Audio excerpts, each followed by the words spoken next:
Unang tanong, may point ba na magmili ka sa dalawa? Pwede naman sila magkasama kung tutuusin? Pwede naman sila magkaugnay peacefully? Hindi naman kailangan umabot sa point na magpilian, tama? Opo. Di ba? Opo. Alright? Opo. At ang akin lang dito, ate, hindi mo kailangan tumiwalag. Hindi mo siya kailangan pilitin kung iba paniniwala niya, pero pwede kayong magmahalan. Uulitin ko lang, ha? Ito ang posisyon ko sa inyo, ate, kasi this is very sensitive issue, okay? Opo. Kung talagang pananampalataya mo yan, I'm glad, di ba? That you have found your belongingness when it comes to faith. Alright? Opo. O siya din, ganun din. Meron din siyang paniniwala. Kung deep-rooted sa kanya yung kanyang pananampalataya, paniniwala, ate, hindi mo siya pwedeng pilitin. Di ba? Opo. Lumipas na 5 taon na survive niyo yung relasyon ninyo. Tama po ba? Opo. Ibig sabihin, ate, hindi mo siya kailangan pilitin kung talagang hindi niya gusto. Hindi kanya dapat pamiliin kung hindi mo kayang i-give up yung pananampalataya mo. Pero, pwede kayo magmahalan. Hindi masama yun. Again, this is personal. Galing sa akin yan. Alright? Opo. Inuulit ko lang, may disclaimer na ha. Opo. Galing sa akin yan. Okay? Opo. I think matutuwa si Lord. Di ba? Oo.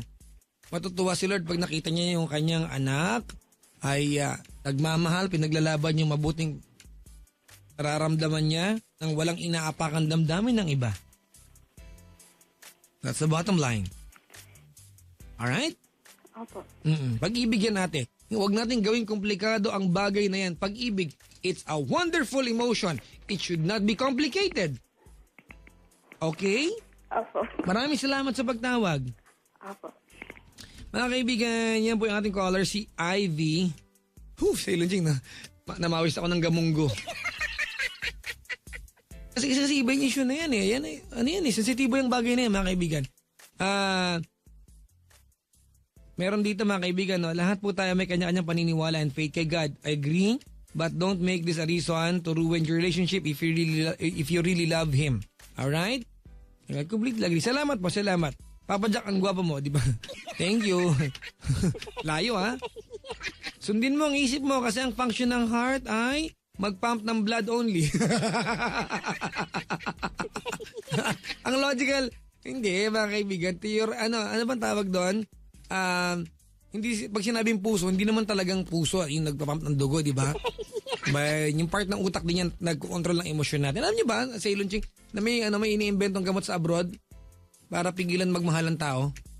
Pag ininom mo, di pa nilalabas, under ano pa siya, observation pa yata yung gamot. Nakalimutan ko eh. Napanood ko sa TV, na pag ininom mo siya, yung juice na sinisikret ng utak mo to feel yung kilig, wala na. Alright? Parang mahirap yun. Ang tanong doon, hindi ba kaya mag-produce ng katawan ng panibagong, di ba, panibagong katas, kung katas man yan. Di ba? Kapag talaga may karapat-dapat mahal. I think love is so magical para mapigilan natin, mga kaibigan.